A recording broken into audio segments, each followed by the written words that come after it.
Today is Sunday, May 26th, and this is Celtics Beat on the CLNS Media Network, the leading online provider of audio-video coverage of the Boston Celtics. I'm Adam Kaufman, episode 316, featuring Celtics center Aron Baynes and also Boston Globe writer Adam Himmelsbach, is brought to you by betonline.ag. Go to clnsmedia.com/CelticsBeat and use the promo code CLNS50 for a 50% bonus on your first deposit.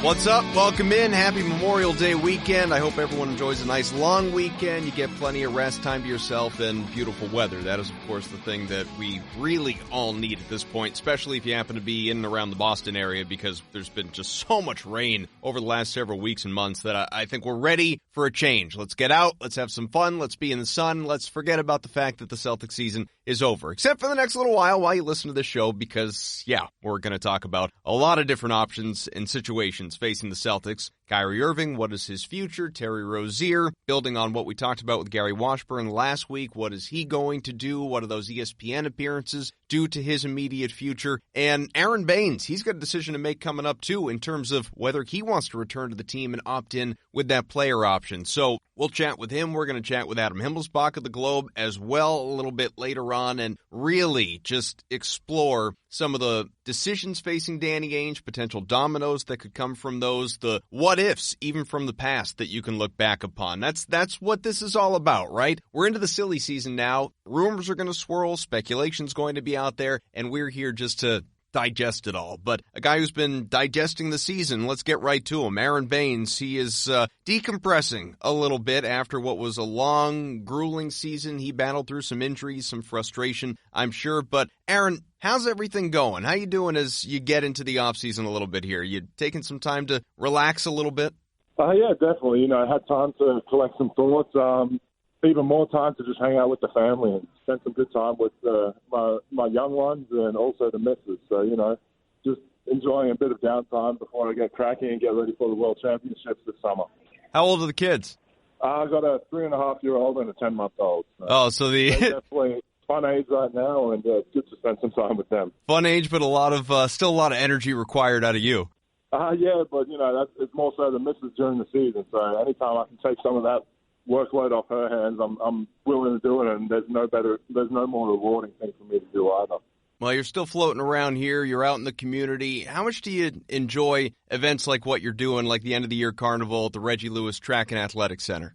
It's awesome being able to come out here, reward the kids for a good school year, and be able to just come out here and interact with them in a different environment. It's something that I don't normally get to do, and so coming out here and having fun, running around, playing games, knocking some of them down, it's a good time for all of us. Well, you said you've been collecting your thoughts. What kind of things have been on your mind since the season ended?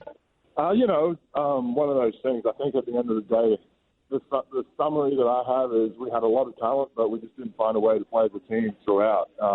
When we did manage to play as a team, we saw glimpses of how good we could be, but at the end of the day, we didn't manage to accomplish it night in, night out.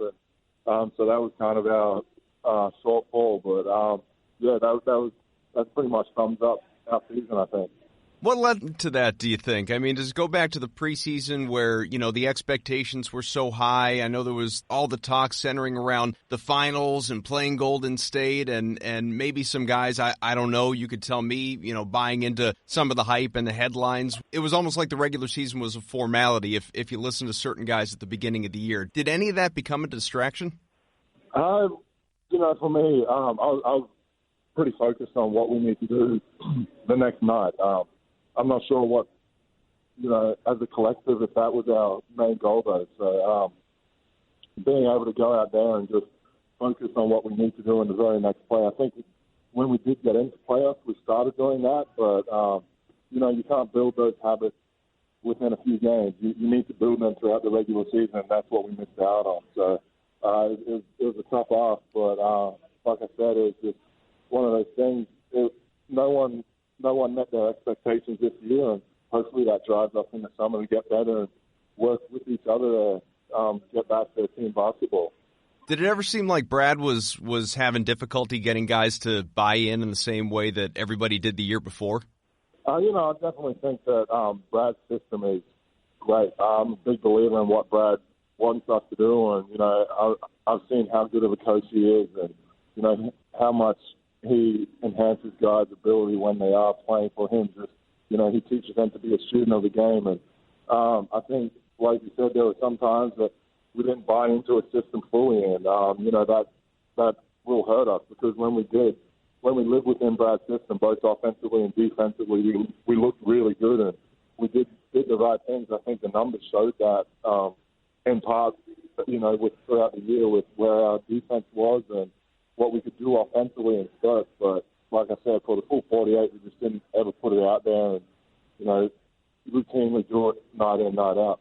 Take me inside the locker room a little bit because, I'm just very curious, as everybody is, obviously, after the year and, hearing Terry Rozier speak out the way he did in the ESPN appearances, what the season was like because there was so much noise coming from the outside about internal friction or speculation about friction and guys kind of being cliquey, hanging out in separate groups. Was it not as united a group as we saw a year earlier?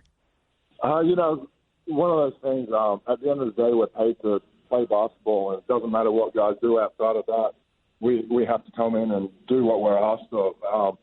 And, I think there's some opportunities where we could have done more as a group. And, it's just one of those things that everyone's entitled to their opinion. But for me personally, I was focused on what we needed to do as a group every single night, and that's what I tried to live in. And, I know a few guys did, and it's about trying to maintain that and get everyone to do it constantly. So there is a lot of noise, but there's a lot of noise no matter what team you're on. And I was lucky that my first NBA experience was in San Antonio because, there's a lot of noise outside there, but the locker room is definitely quiet. But, things are said and things are listened to, but not over-talked. So that's one of those things that I'm coming from that background in the NBA, and I try and bring some of that to Boston as well. But, it's just unfulfilling right now. When we look back and think about what we could have done, it burns inside of me. I wanted to bring more to the table, especially in Boston with the legacy that we have here. So, it's a driving force for me this summer for sure. Can there be situations, and I'm not even saying this was the case this past year, just in general, maybe teams that you have been with, can there be situations where, guys like each other, they like to be around each other, but don't necessarily like playing together? You know what I mean? Yeah, no, I understand that. You can be as close as you can be off the court. Sometimes it just doesn't work when you are on the court. And I think, like I said, that's a focus on the next play, not where you're going to be. Like you said, there was that build-up throughout the preseason and even during the regular season, everyone's like, look, we're just waiting for the playoffs. But when you do that, you aren't just going to be able to flick a switch. You need to practice and play the way you're going to set the tone for playoffs throughout the regular season. So, I think as much as you can be mates off the court, you have to be able to go out there and go to war with the guy next to you. And that's at the end of the day, that's what the great teams are able to do. So you're one of my favorite players to watch on this team and have been the last couple of years, especially defensively. And I genuinely, I'm not just saying that because I'm talking to you. You've been Boston's backbone in especially the defensive regard, typically at the center of it, both literally and figuratively, I suppose. But, there are plenty of C's fans out there that agree as well. So all of that said, and based on what you've already said here as we've been chatting and sounding so passionate about the team and the future and the legacy, I know you've got a player option for next year. Do you intend to stay? That's one of those things. I love Boston. Boston's been great to me. My family's very comfortable here. And, like I said, there's no better place to play than TD Garden. And, I've experienced it in the playoffs when it's real, because I've experienced when you're coming back in a big comeback when we beat down by 20 points and we come out and win that. And it definitely weighs in that, I want to be there. I want to experience those moments again. And, hopefully have a chat with Danny and Brad over the next couple of weeks and, see what their thoughts are as well. And, if everything lines up, I'd love to be able to, come back. And that's what we'll just have to see what we're going to be able to do. And for me, my heart's still in this. And like I said, I'm unfulfilled and it's driving me because I want to add to this Celtics legacy. See, I'm going to take that as a yes without saying yes. I mean, take that as whatever you want. I know you do a few things, but I won't explicitly say anything right now. Sure. Have you pitched Kyrie on re-signing yet? I think everyone's still winding down a little bit. Everyone's collecting themselves. Like I said, some guys taking some time, and if I see him when I'm out here working out, I'll definitely have a chat with him. But he's such a great player, and he is so skilled offensively that he changes the game, and everyone saw what he's able to do throughout parts of the season and the playoffs, and so he's a great addition to any team. So why not Boston? But yeah, we'll see what happens with that. Well, like you said, you still have that burning desire going forward, and you've been collecting your thoughts, and of course you got the international action coming up here. What is it that you would like to continue to evolve, continue to change, improve upon from where you are now to next year? Like this past year, you added the 3-point shot. That became a bigger part of your game. Where do you want to go personally on the court?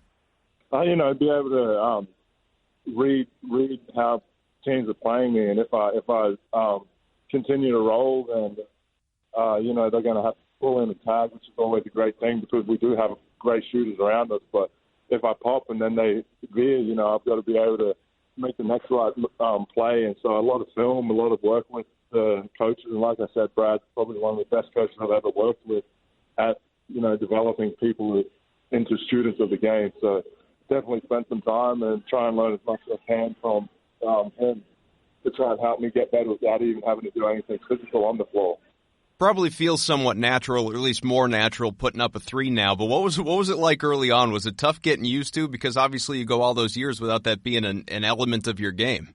It's not really tough to get used to. I mean, everyone wants to shoot the ball, right? We're in the NBA. So being told you can shoot the ball a little bit more, it's a good thing. And, I try to embrace it. But just trying to find the right opportunities within our system and not trying to hurt the system. So, it was a little bit of a learning phase trying to get that in line, and I think we found a pretty happy medium by the end of the season. So, yeah, just try and continue that, and like I said, if it's there, take it, but don't try and force it. So, as a team, and who knows what the roster will look like, that's not your call, I know, but what do you think needs to improve from where you guys are as a group right now to improving, obviously, upon the second-round exit and taking things to the next level next year? We got to play better team basketball. At the end of the day, that's what it is, and that's what we got to focus on. So, yeah, that's what it comes down to. At the end of the day, we have the talent. We just got to play together and mold it into a team.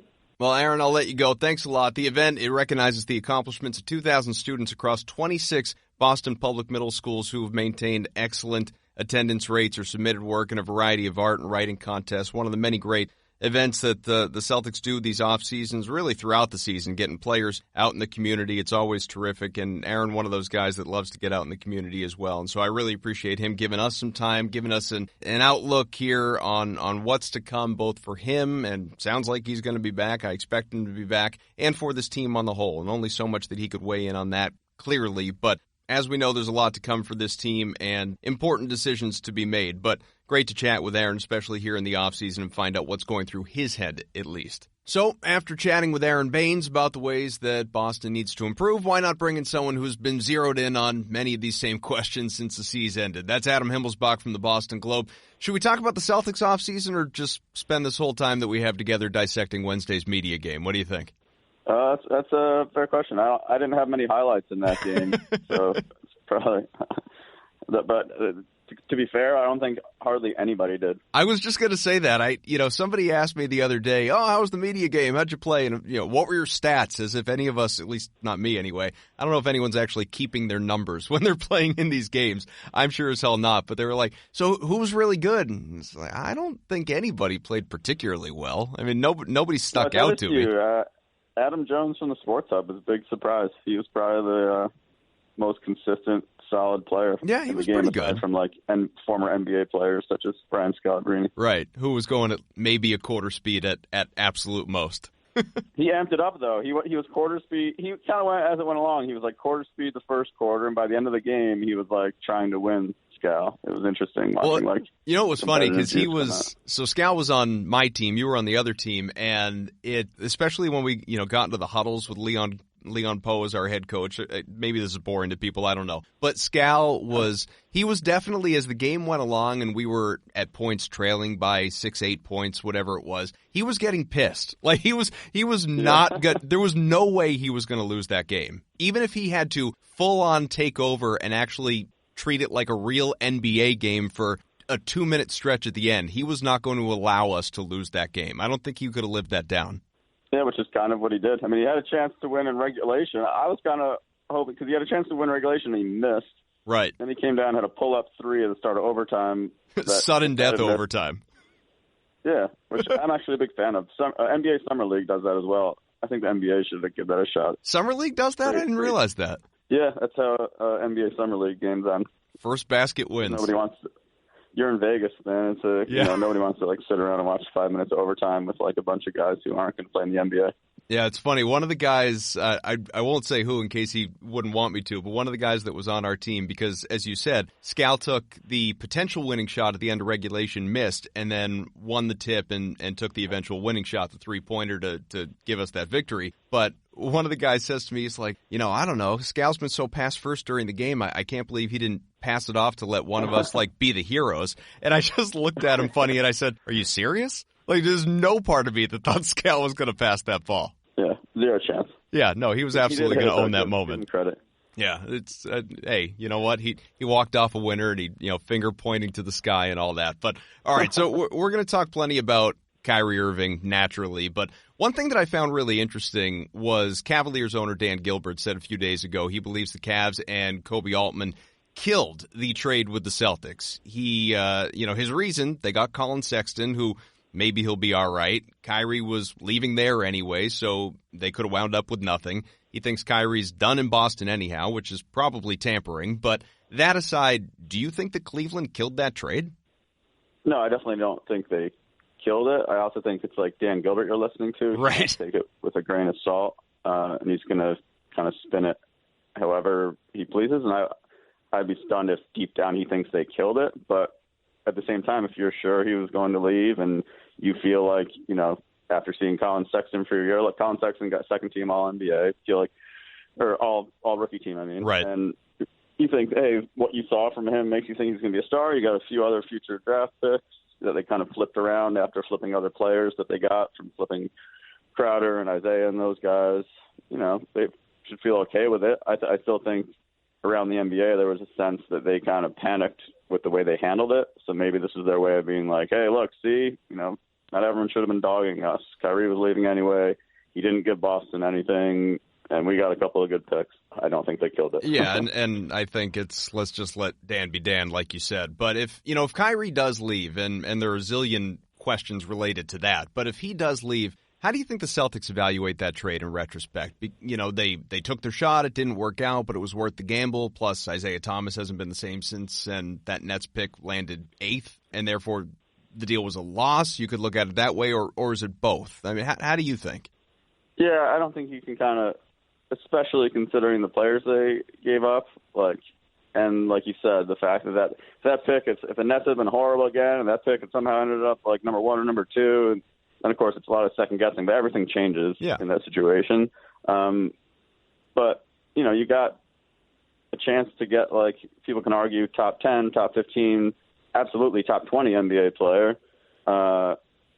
And when you have a chance to do that in the NBA, you go for it. And they went for it. And, everyone would have done that. And they didn't do anything to, gut the core of their roster to do it. And they obviously, it was a tough situation last year with Kyrie getting hurt in the playoffs. They missed one opportunity. It was a real tough situation with Gordon Hayward's injury. I think that's kind of their frustration, really. It's too bad they never, because in addition to missing last year, Gordon, as we know, just wasn't himself really all of this year. So I think it's kind of just, and you can't blame the guy. A lot of people see that, but it's just a tough situation to have been in for 2 years, feeling like, all right, we didn't quite have a chance to give it our best shot. Yeah, that's really the shame of it all, is that we may in time, and unfortunately maybe sooner than later, may look back on what was such a promising window and say the window never really opened, because Gordon's injury obviously happened so quickly that took the wind out of the sail and then some. Yeah, in addition to that, there were other people were hoping Jason Tatum would be better this year. Right. Jaylen Brown didn't handle Gordon Hayward coming back very well this year in his reduced role at the start. Obviously, he got better as it went along. Like, there was frustration all around kind of throughout the roster, and, you know, the chemistry was not there either, obviously, within this team. I think that's something they have to address moving forward, is finding, you know, let's say, for example, Kyrie comes back. Let's say they get Anthony Davis. Like, they've got to surround them with more kind of hierarchy guys who are more comfortable in having a lesser role and knowing their role. Quick break from the Adams to tell you today's show is brought to you by BetOnline.ag. Stanley Cup Finals are underway in Boston. We have Game 1 Monday, Game 2 coming up. BetOnline.ag and CLNS Media are giving you an opportunity to win a pair of tickets to Game 2 of the Stanley Cup Finals. Entering could not be any simpler, folks. Just go to clnsmedia.com/Stanley Cup and sign up for an account and use the promo code CLNS50. You got to put a $25 deposit in there to get registered for the chance to win those tickets. But once you do that, use that promo code CLNS50, you are in. Contest also includes a pregame meet and greet at the exclusive Legacy Club of Boston, right across the street from Causeway Street. At the Legacy Club, you're going to meet former Bruins legends. You're going to watch Stanley Cup segments being filmed, and you're going to see and greet and meet Celtics legend Cedric Cornbread Maxwell. Will be filming this podcast during the party. Winners will be drawn on Tuesday, May 28th on the BetOnline.ag Twitter handle. So make sure you follow at BetOnline, one word, _AG. Contest does not include travel or hotel accommodations. Terms and conditions apply. Kyrie's decision, it's anybody's guess. I've said multiple times that I don't believe he even knows right now what he's going to do come June 30th, July 1st. And nevertheless, because people have air to fill, there's still the persistent noise involving the Knicks, the Nets, the Lakers. What do you think we should make of all this, aside from just people trying to fill time and serve agendas? I mean, we're kind of filling air with it now. So I yeah, guess we are. We are. But no, I mean, look, yeah, and that's what we do. It's speculation on the part of the media. Yeah, I would say that my guess would be that Kyrie knows or has a good idea of what he wants to do. Now, I don't think many other people, I don't think many people, if anyone in the media, really has an idea. You know, there's reasons that could be made for a lot of different places. I kind of felt all along, throughout the year, even as things are going poorly, I still felt like he's going to end up back in Boston. It just seemed like he ultimately had what he wanted, even though the year didn't go as he was hoping. But then the way that series against the Bucks went was the first time I started to shift, where if I had to pick a team now, I would still probably think it's the Celtics. Just not with as much conviction. Now no longer a strong feeling as it was prior to that Bucks series. It just felt like everything came crumbling down because he was pointing to that all along. You know, we heard it. Wait till the playoffs. Wait till I can show what I can do. This is my team. You know, these guys will follow me, all this stuff. And then he had the opportunity, and it didn't work. And he was criticized, and he looked bad. And you have to wonder if it made him wonder, do I want, one, am I capable of being the number one guy to win a title? And two, do I want this, or do I want help? So it should be interesting to see how it all ends up. Yeah, I'm still a believer that he's coming back, and I've talked about that extensively throughout the year on this show and since the season has ended as well, so we don't need to revisit all of that now. But I'm with you. I mean, I probably feel more strongly about it than you do because I don't know, I'm waiting for, and all the reasons that you outlined are certainly accurate, but I'm just waiting for that, I don't know, overwhelming thing that tells me enough to make me change my mind. I'm not there yet. I think he'll come back, and we'll see how that plays out. But how much do you think that Kyrie's decision, as we attempt to get inside his head, which is impossible, but how much do you think his decision hinges on what the Pelicans decide to do about Anthony Davis? You know, can David Griffin there control as many of the dominoes in even Kyrie's head as some would like to believe? Yeah, again, it's hard to say what Kyrie's thinking, but you would have to think, him and Anthony Davis are friends. Anthony Davis is a superstar. You would have to think if the Celtics can go to Kyrie Irving and say, look, we're getting AD. We're going to give a lot of these draft picks. We're going to lose to young players, but we're getting AD to pair with you to try to win a title. and we still have this coach that you liked. We still have this facility that you liked. Like, you saw, like, you were treated pretty well here. You know, give us another chance. That would be appealing to him, you would think. You know, there's also with Kyrie, like you said, you never know. There's a chance he's already made up his decision, and none of that's going to matter.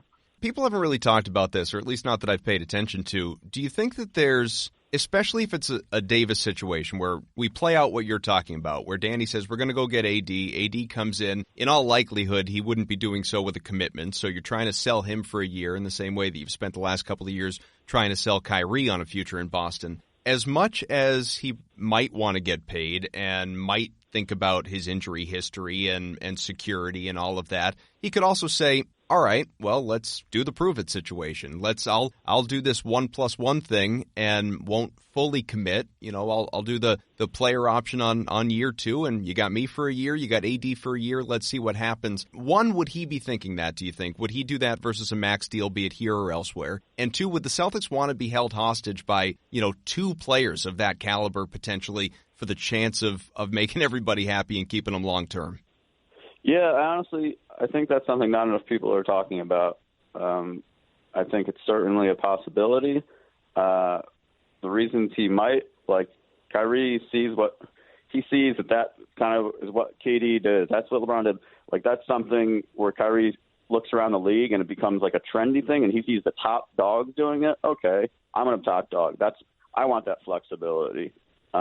I think if he goes to the Celtics and tells them that, of course, they would rather lock him up long term, right? It's not their preference. But if he says, look, it's either this or I'm walking, like, right, they're going to do it. Yeah. You know? Like, they have a chance to pair Anthony Davis and Kyrie Irving.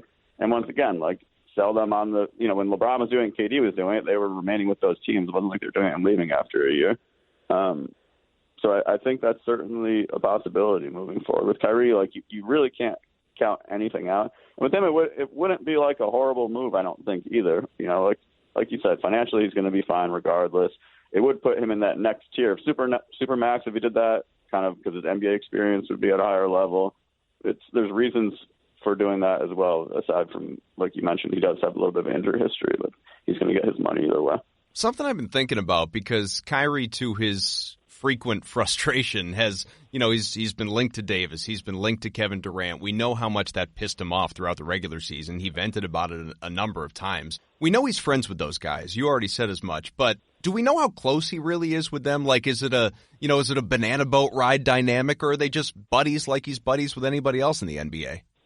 No, I think with Kevin Durant, it really is a closer, more unique friendship. I mean, they go on vacations together. Like, you see them out traveling together. Like, it's beyond like, oh, that's my NBA buddy. I think they would like to play together. That's the one situation that I think should give the Celtics concern. Not the one. One of the Celtics. One of the situations that should give the Celtics concern. With AD, and again, I don't like hang out with these guys and go out to restaurants with them and all, but it seems to be a little less than the situation with Kevin Durant in terms of how close they are.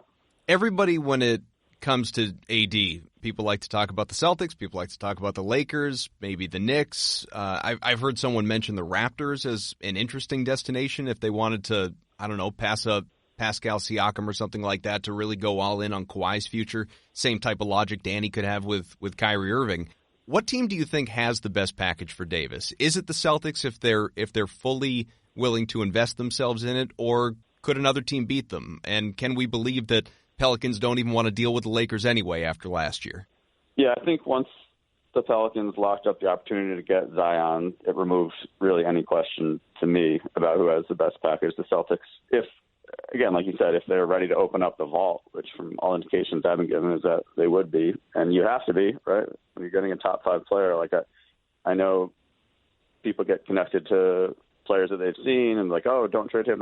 Like, when you have a chance to get a top 5 NBA player, you have to open up the vault, and that's what they're prepared to do. But there's nobody that can come close to a package. Let's say, doomsday scenario for Celtics, I think, would be if they were forced and went with giving up Tatum and Jalen together. Mm-hmm. Is it impossible? No. Like, I think that's on the table.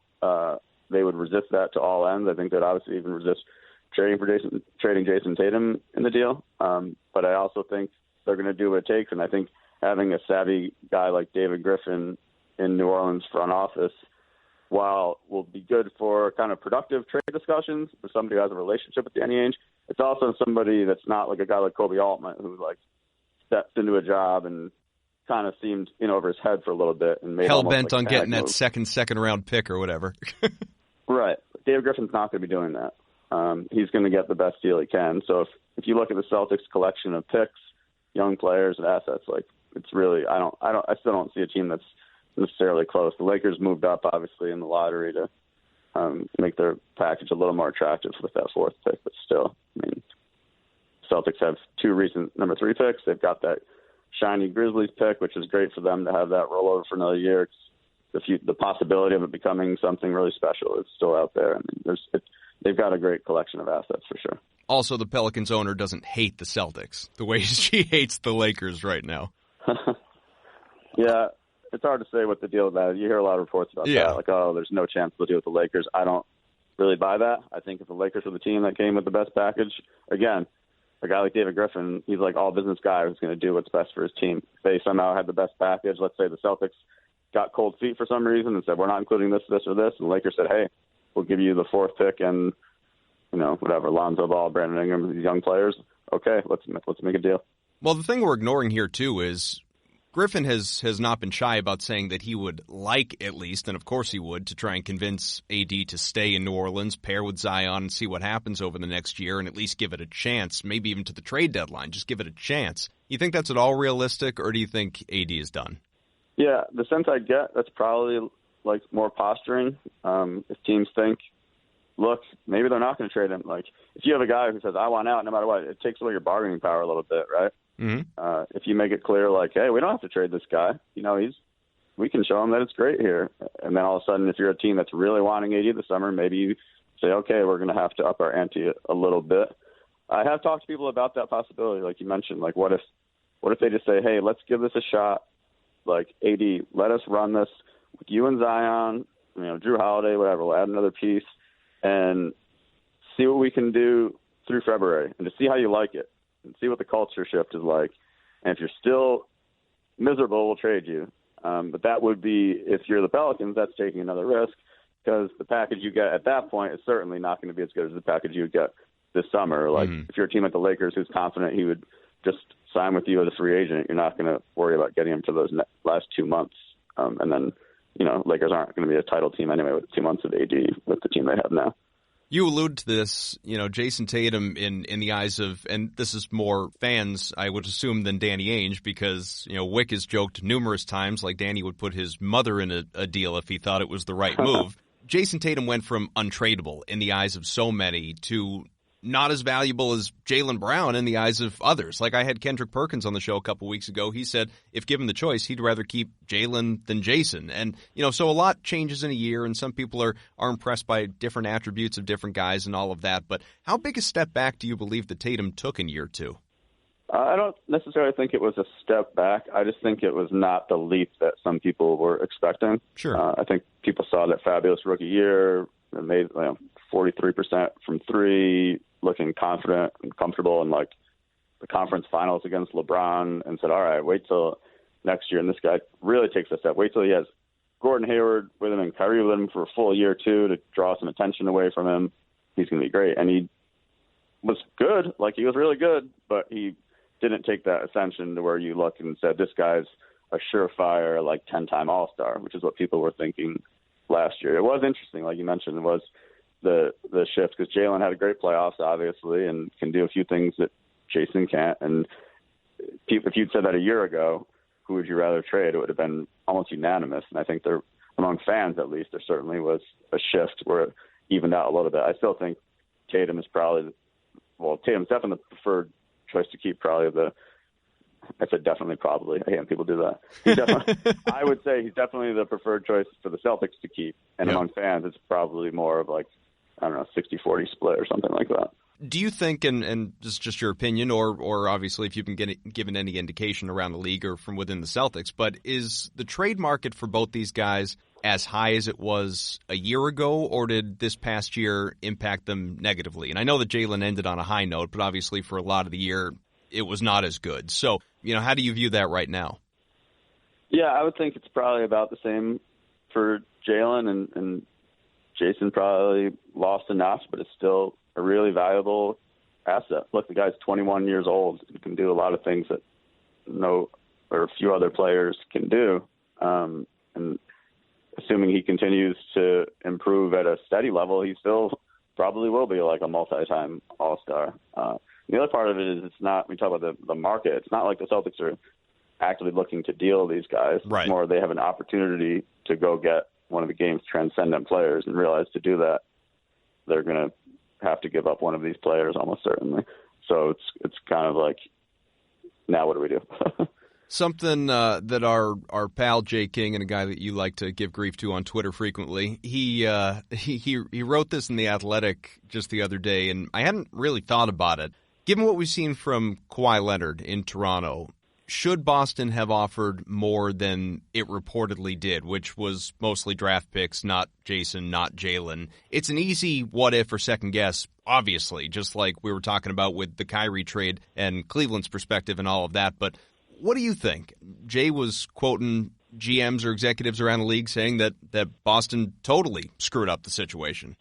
Yeah, the sense I got talking to people was that there was some, I don't want to say frustration, but sense that maybe they weren't fully prepared for that moment.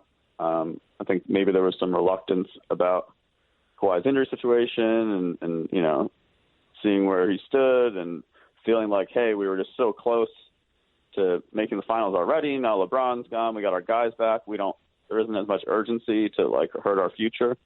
But then if you're watching these playoffs, Kawhi, and just really the whole season in general, Kawhi has been everything the Raptors could have ever hoped for and more, really.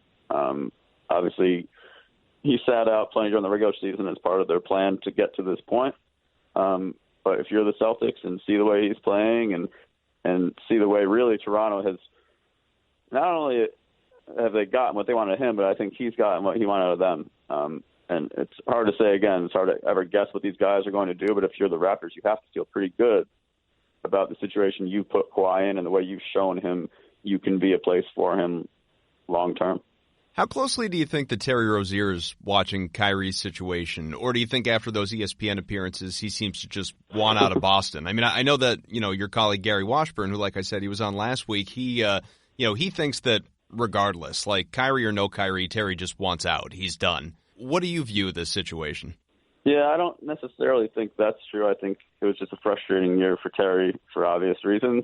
I think if the Celtics went to him and said, all right, Kyrie's gone, we're going to give you the keys next season, he would jump in the car. I don't think there'd be any hesitation on his part. He's another guy. The Celtics are, he likes Brad Stevens. He's got a great relationship with Danny Ainge. He was just upset because he had basically a month last year where he was a star and he got that taste of what it was like to be a star, and then it was taken away from him. And then in this more limited role, he struggled on top of that. I think when you combine those two things, it made it really hard on him. If he'd stayed in a prominent role, of course he's going to be happy. I think even if he had this smaller role but played a lot better, I think he would have been happier. But it was more like, all right, I'm playing poorly. And it was an easy scapegoat to be like, all right, the reason I'm playing poorly is because I'm not playing enough. And I want that opportunity to be where I was last year when I took the team almost to the finals. But I think if he had a chance to turn around and be the starting point guard, I don't think there'd be any part of him be like, no, I was too frustrated with how last year went. And look, the ESPN stuff was weird and awkward, but that's something it's pretty easy to wipe that away if it came to it. Have you been given any indication as to whether the Celtics are frustrated with the way that, just the fact that he did that? Because obviously it's not something that he had to or probably even did clear with the team. He just went on and, with a pistol and started firing away. Yeah, and I guess they didn't love it. But at the same time, they understood it was a hard year for him. And they understood he did probably sacrifice more than anyone on the team. Him, guys like him, guys like Jalen. And he was sometimes you just go out and voice frustrations. It's one of those things. If that happened during the season, they would pull him aside and be like, "Dude, Like, what are you doing? Let's figure this out. Right now you have a whole summer to cool down, get this figured out. Maybe he won't even be here. Maybe it won't matter. But if he comes back, I would anticipate it being like a pretty quick conversation about it. Gary had speculated that if Kyrie left, because obviously he's plan A, and they wanted Terry back and wiped all this away, like you're saying, that they would have to, really commit. They'd have to really invest, which in his translation was in the neighborhood of 4 years, $60 million.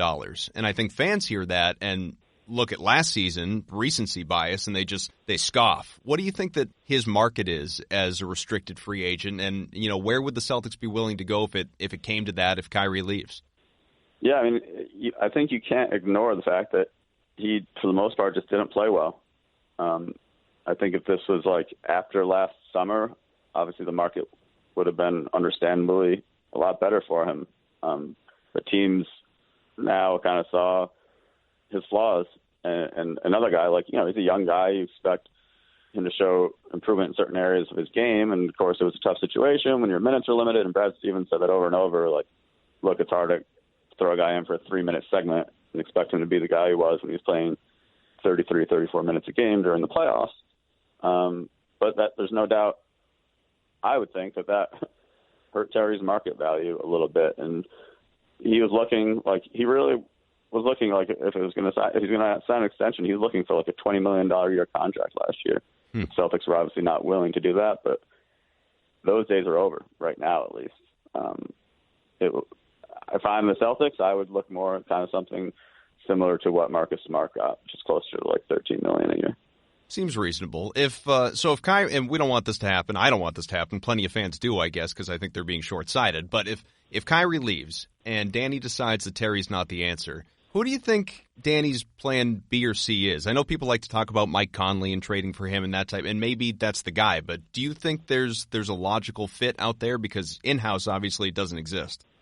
Yeah, I mean, a guy like Conley is, again, really good. The thing with him is he's 31 years old, and you're looking at timelines. You got a guy like Al Horford who's 33, going to be turning 34 at the end of next year. Gordon's 30.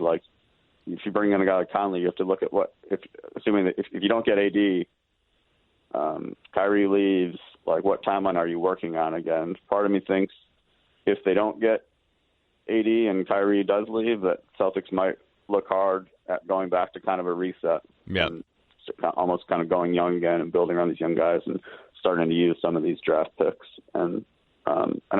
It's weird. That would obviously set them back in their championship quest considerably, but there's a sense among fans that I think a lot of people want that. They want a team that's young and plays likable hard and has potential and is fun again. Yeah.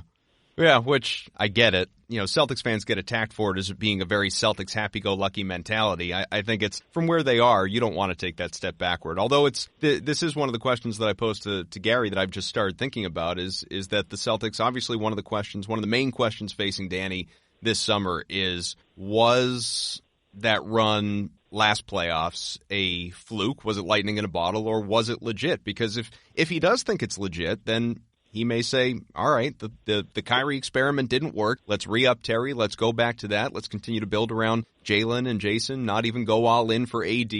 And we believe that while this group clearly has a ceiling compared to maybe the Milwaukees, the Torontos if Kawhi stays, certainly the Golden States of the world, even if KD does leave, that we still have something here that we can build upon versus going back to whatever it was this past year. Yeah, they certainly could view it that way. I think a lot. Sometimes I really do think back a lot to what would have been different if they lost Game 7 against the Bucks last year, right? Mm-hmm. Nobody would have faulted them for that. They said, all right, you're missing all these guys, whatever. You gave it a run. Let's see how it goes next year. By winning, by having Terry all of a sudden then emerge into kind of a playoff star, by saying, oh, Jason Tatum could almost lead this team to the finals, it raised expectations to such a massive level coming into this year the Celtics were never able to handle. And guys like Terry all of a sudden said, all right, I've proved myself. I want minutes. I deserve to be out there playing 30 minutes a game. Guys like Jaylen Brown, I'd be curious if they'd happen to have lost that Game 7 at home to Milwaukee how it would have changed things this year, if at all. It might not have, but it just would have been, the expectation level just would have been completely different. Well, and the bigger issue, like you said, is I think, even ignoring expectations, I think guys' heads got too big for their bodies. I think they, Right. They really got comfortable in their own skin with, we have a certain ability here and we want to make the most of it, and that's why guys didn't buy into roles. And, talking with Aron Baynes, and I know many in the media chatted with him as well. I had him on earlier in this show, and he talked about the disappointment and alluded to that, the team didn't buy in, and there was an unhappiness there and a friction. I don't want to put words in his mouth, but clearly, a lot of the things that were reported over the course of the year have since been validated, be it by him, by Terry, by others who have spoken out. I just wonder if there was more to it even than that. But, that stuff will come out, I guess, as it does. But as far as Baynes, he wouldn't commit to re-upping for next year for that almost $5.5 million option. He wants to chat with Brad, chat with Danny, but he does want to play for a contender and said his heart's still in Boston, even after last year's disappointment, that he feels unfulfilled, that he wants to continue to build on the Celtics legacy. I think he's going to stay. I don't have a doubt in my mind he's going to stay, but what do you think? Yeah, I think he's probably going to as well. We spoke to him yesterday, and the one thing, he said the same things he said. He loves Boston. This is where he wants to be. He goes, but I want to have a talk with Brad and Danny kind of about what their vision is moving forward. Because you want to win, you want to have success, you want to be a part of it. And I'm paraphrasing there, but he basically made it sound like he was saying, look, I'd like to be back here, but I want to have some role on this team. He might be thinking he's bringing Anthony Davis. Al Horford's still here. Like, where is my role? So that would probably be his one question. But in terms of the salary amount, that's about what you would slot him in at. Like, I don't think you would get more than that elsewhere this summer. He likes the city. He likes the franchise. He's a pretty easygoing guy. Like he said last summer when he signed this deal, it was like the simplest contract negotiation either side had ever had. He went in and they go, do you want to be here? He goes, yep. All right, well, we want you here. And then it was over. So if I had to guess, he'd be back. But there was that little part of, and it'd be silly for him not to really, to like sit down and be like, all right, I'm not just going to, rubber stamp this. Like, where are we going here? And what do you guys see my role as this coming season as well? A lot of questions obviously facing this team. One question that is not facing them because it's not Brad's thing, and that is captaincy. It's not something that he's ever been interested in as far as I can remember, going back to his time at Butler, and he's talked about that. Marcus Smart, first-team All-NBA defensive player for the first time in his career. I think we would all agree, very well deserved. But it's his message on Twitter to me that really resonated. He wrote, love this, am honored, appreciate all the love and votes, thank you, but I want a banner. Off-season's a myth, let's get it. If Brad did subscribe to captains, would it be Marcus or would it be Al Horford? I think it would absolutely be Marcus for several reasons. One, he's a homegrown Celtic who's longest tenure too, yeah. He still presumably has a long career ahead here, and he truly stands for everything that they love. Like, Al is great, and they love him, and he sets a good example for kind of how to be a professional at all times. But Marcus sets an example for how to be the winning means everything. Don't care if I just came back from a torn ligament in my thumb. I'm going to die for this loose ball anyway. Grit that the fans love, the franchise loves. I don't think there'd be really any question to me if you are making that choice. It would be Marcus Smart. One of the great things about Marcus, too, and this isn't singularly him, but we're seeing it coming off the year he had, is that, a lot of people cash in any sport, and, from there, they their best year is behind them, or they have their best year going into free agency. We all know how that story goes. But with Marcus, he's had his best year right after signing the new fat deal, and when the market wasn't really there for him, and Danny maybe paid him more than he even had to keep him, as, a show of how much he does like him and good faith and all of that. Didn't overpay dramatically. But Smart goes out and he's healthy. He's even better defensively than he's ever been, although probably got snubbed in the past a little bit as well. And the 3-point shot falls with regularity. It wasn't a fluke. Now. Yeah, it wasn't just the, snowstorm stretches or anything like that. Like, the guy legitimately all season could shoot. And I don't believe that was a fluke. I don't think that's going away. My question is, what do you think Smart spends this summer working on? What's the next facet of his game to improve? Well, I mean, I still think it's just shooting. Look, like he took he made great strides and showed what he's capable of, but he still shot. He's not Steph Curry. 35, 36. Exactly. And it's a matter of maintaining what he did, but also working to improve it. And I think there still is room for improvement there. Like, I don't think he's ever going to be Steph Curry, of course. I don't think he's ever going to be like a 40% three-point shooter, but if you can get up to like 38 in that range consistently, like that's a huge weapon to have. But people like Marcus really can just do so many things for this team in addition to all the gritty stuff we talked about. Like, he's a tremendous passer, and you saw Kyrie like light up when he was able to play with him. When they were paired together, their advanced numbers were fantastic. When he was on the court with Kyrie, he kind of gives his team. So he's the one guy. So like when they had those gritty teams early on, right, the last few years, the Jay Crowder, the Isaiahs, that fans really gravitated toward. Not only is Marcus the remaining guy from that, but he has like maintained that identity. Like, that really is him, and I think that's what the Celtics really value. I think that the fans really value. They need to find a couple of guys with kind of a similar mindset to him that I think really rub off on the team. Well, and to that end, and I'll wrap with a couple of questions that we got on Twitter, and this one is from Magar Studios, I guess. And this person writes, it's hard to be a Celtics fan right now because it seems like every player is just quote-unquote trade bait. Which Celtics do you think will be safe from that coming trade storm? And I'll just add to that, piggybacking on the Smart conversation. Smart's the type of guy, like you said, you look to add, you don't look to subtract, knowing fully that nobody is untouchable, and in an AD trade, if it comes to that, you got to give up what you got to give up. But is there anyone, maybe Marcus is at the top of that list right there with Jason Tatum, is there anyone that is about as close to untouchable as untouchable exists? Yeah, like you mentioned, when you're talking about trading for Anthony Davis, nobody is untouchable. It would be really interesting if let's say David Griffin is really a big Marcus Smart guy, and they're going to have to add in like a second salary somewhere. How much Danny Ainge would resist it, because Danny, like, people talked last season, what's going to happen? Like, there was never a moment they were not going to bring Marcus Smart back. Right. I mean, I've had multiple people tell me that as it was transpiring.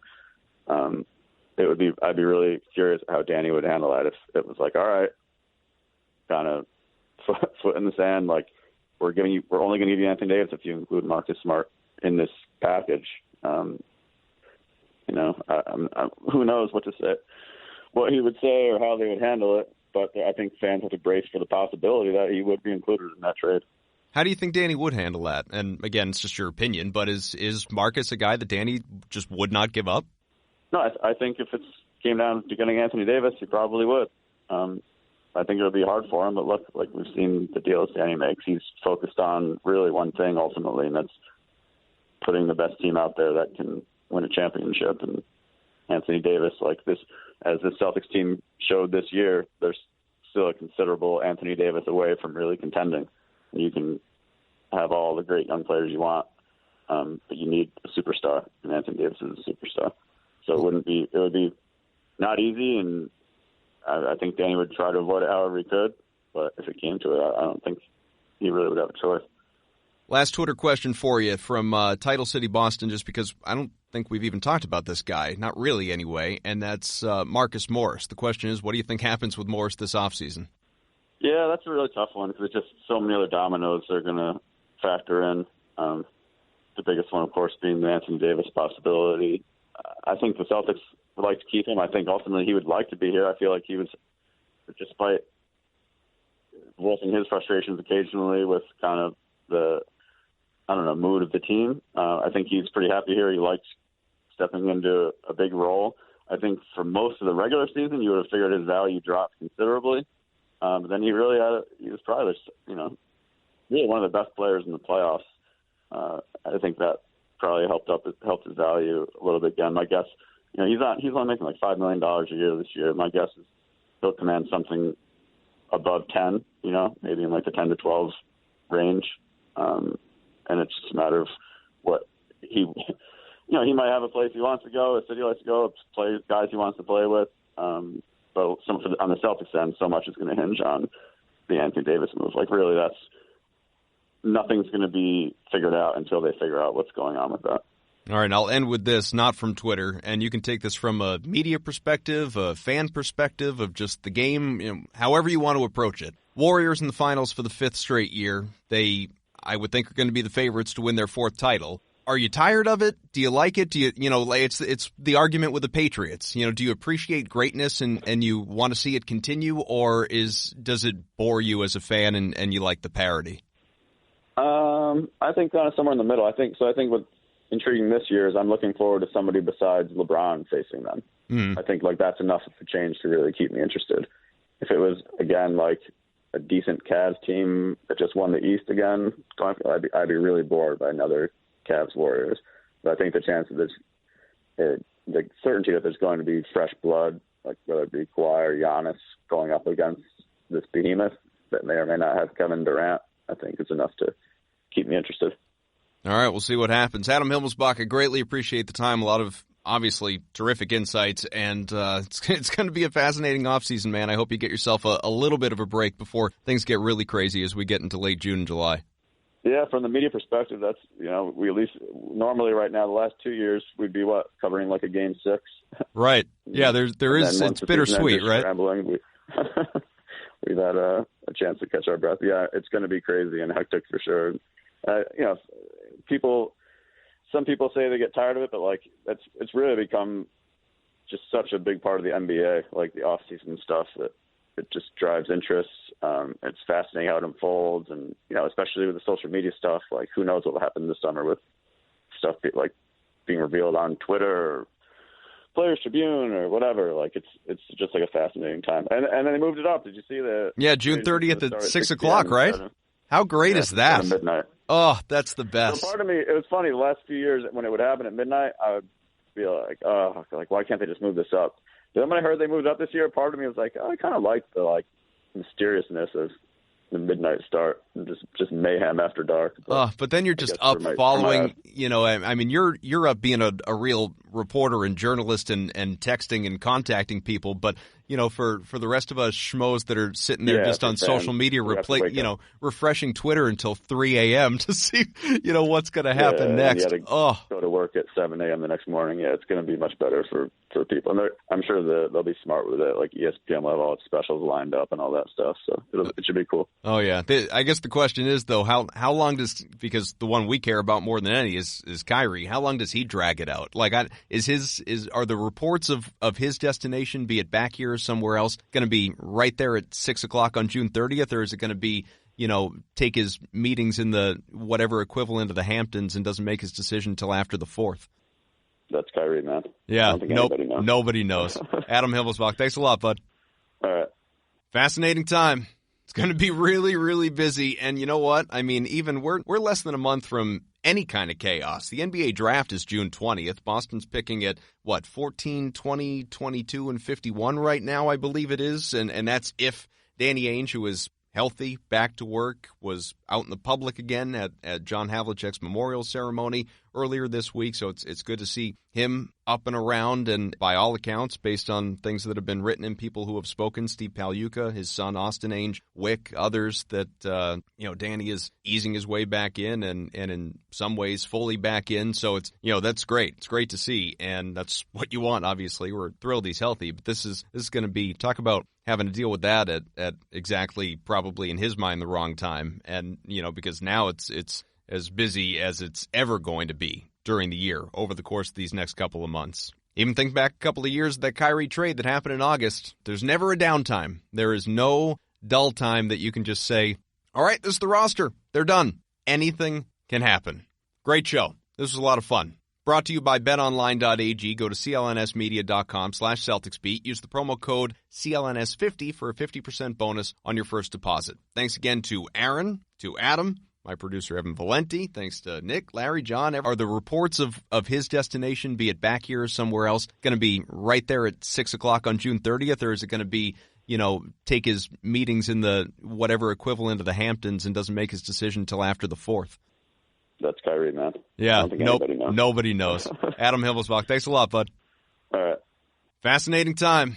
It's going to be really, really busy, and you know what? Even we're less than a month from any kind of chaos. The NBA draft is June 20th. Boston's picking at, 14, 20, 22, and 51 right now, I believe it is. And that's if Danny Ainge, who is healthy, back to work, was out in the public again at John Havlicek's memorial ceremony earlier this week. So it's good to see him up and around, and by all accounts, based on things that have been written and people who have spoken, Steve Pagliuca, his son Austin Ainge, Wick, others, that Danny is easing his way back in and in some ways fully back in. So it's that's great. It's great to see, and that's what you want. Obviously, we're thrilled he's healthy, but this is going to be, talk about having to deal with that at exactly, probably in his mind, the wrong time, and because now it's as busy as it's ever going to be during the year over the course of these next couple of months. Even think back a couple of years, that Kyrie trade that happened in August. There's never a downtime. There is no dull time that you can just say,